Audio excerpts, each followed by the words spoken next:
Today we're out here with the refreshed 2019 Honda HR-V. Now unfortunately in this video we won't be able to drive it.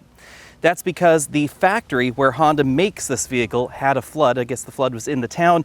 They had a production shutdown and unfortunately they didn't have enough vehicles out here in Southern California for us to actually be able to get behind the wheel and do any driving. Now that shouldn't be too big of a deal because the drivetrain and the suspension are exactly the same as the 2018 Honda HR-V. So this should drive exactly the same as the last year's model. So if you want to know more about how the HR-V drives, we do have a complete review on the pre-refresh model. You can reference that and then come back here to know what's changed for 2019. The biggest changes are, of course, visual up front, on the inside, and then we have a few electronics changes to complete the refresh for 2019. Really, the first thing you'll notice about the HR-V is the new front-end treatment.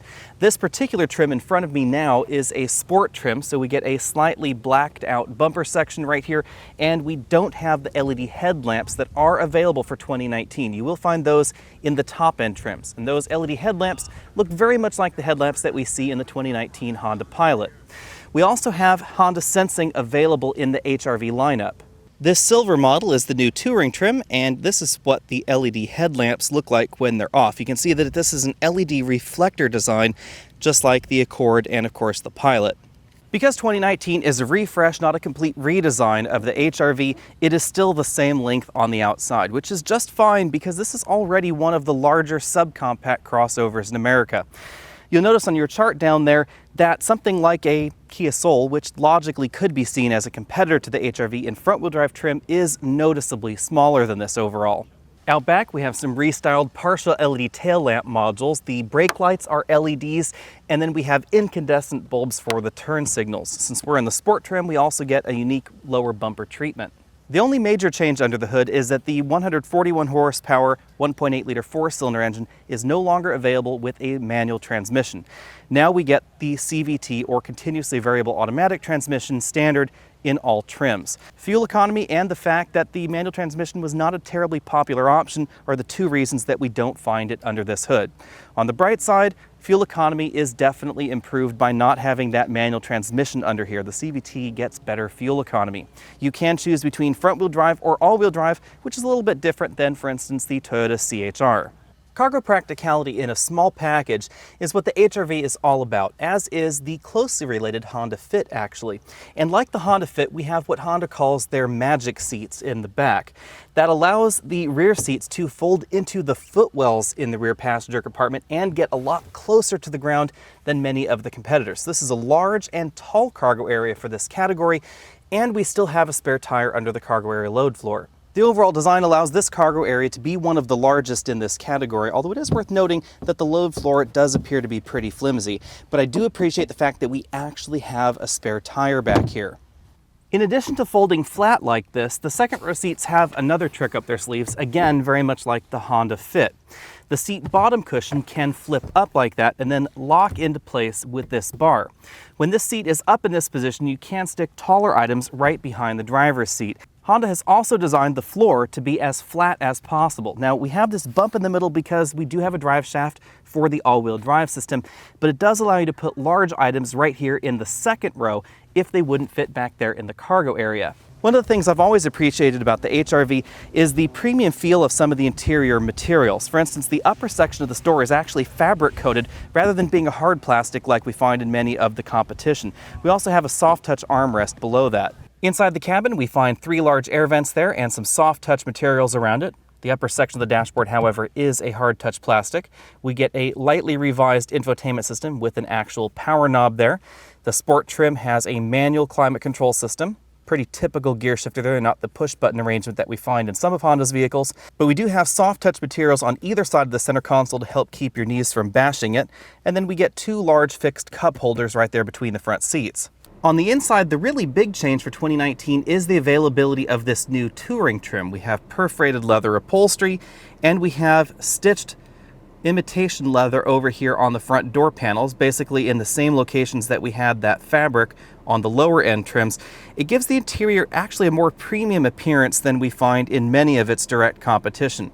That same treatment goes over here to the dashboard, where we get this faux leather wrap right there, just below the hard touch dashboard. And then we have a single zone automatic climate control system lower on the dash, keyless go right there. Basically the same shifter and same center console, again with some soft padding there as well. This instrument cluster gives us a tachometer on the left, speedometer in the middle, and a color multifunction display on the far right side of the cluster. The LCD is controlled via some buttons on the steering wheel. It gives us things like our trip computer information, vehicle settings, oil life, and of course the status of the all-wheel drive system, which is kind of a handy touch.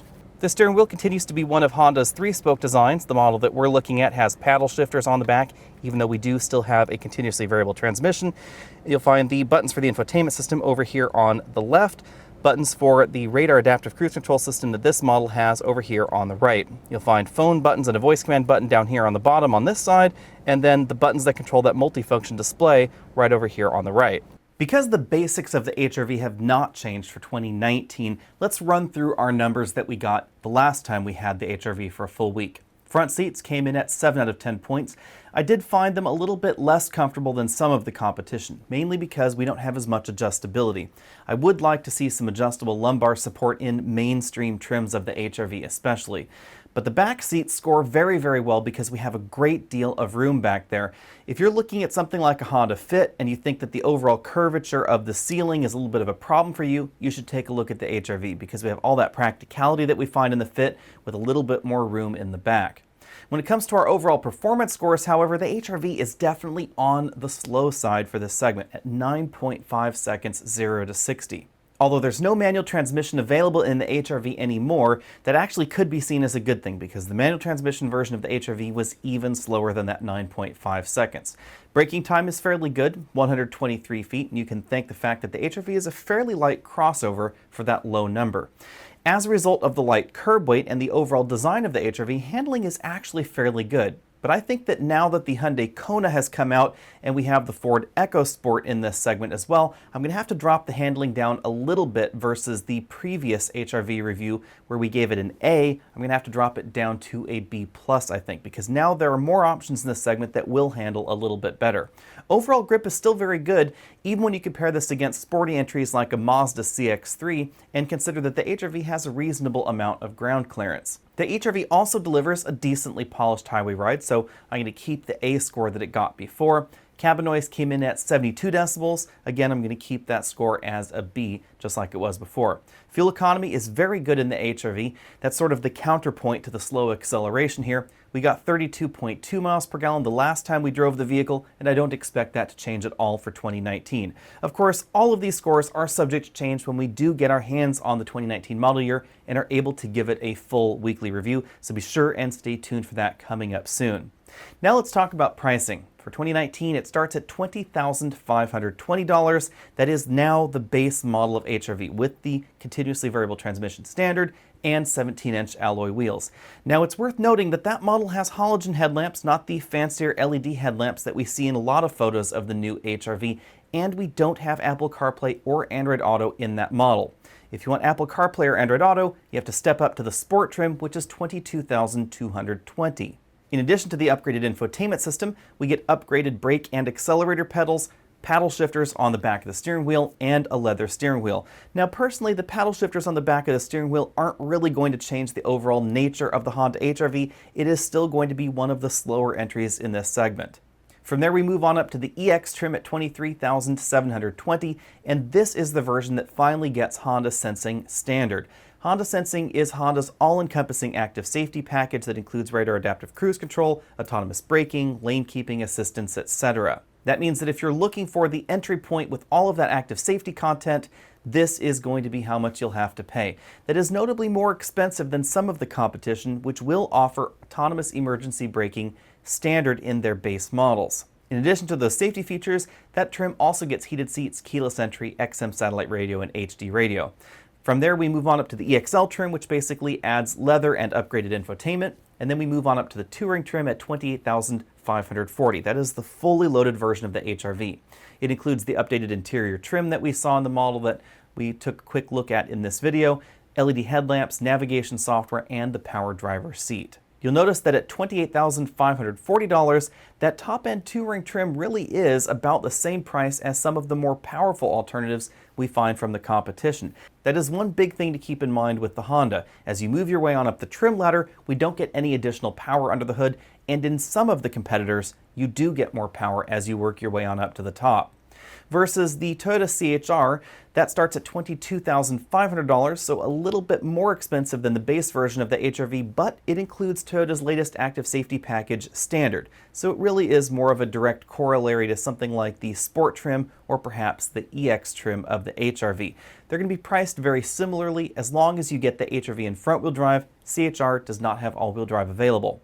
The Chevy Trax is a little bit less expensive at $21,300 when you compare it to a comparably equipped HR-V. Again, comparably equipped really is the key there, but you're likely going to find a pretty good deal on the Trax on the dealer lot. Generally speaking, you're likely going to get a better deal off MSRP with the mainline American brands versus the mainline Japanese brands. That just seems to be how it goes. The Ford EcoSport is fairly inexpensive compared to the HR-V, and the EcoSport, the Kona, and the Nissan Kicks are sort of in a sub-segment all of their own because they have much lower starting prices than a lot of the competitors. The Ford EcoSport starts at $19,995, the Kona at $19,500, and the Nissan Kicks just under $18,000.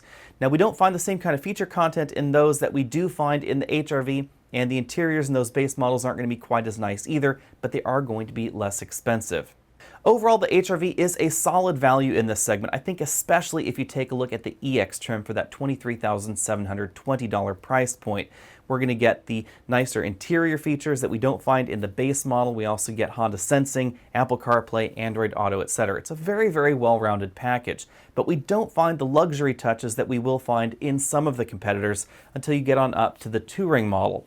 But by the time you get up to that Touring model, it seems a little expensive compared to especially the Hyundai Kona with its available turbo engine, where we get an awful lot better performance out of that model for relatively similar dollars. For a complete detailed comparison section, you will of course have to wait until we can get our hands on an HR-V for a complete week so we can run through that and of course redo our usual battery of driving tests. In the meantime, hit that subscribe button down there at the bottom of your screen, click on up there to the top of your screen if you want to support this channel, and as always, find us over at facebook.com/AlexandAutos to see what we're driving this week. I'll see you later.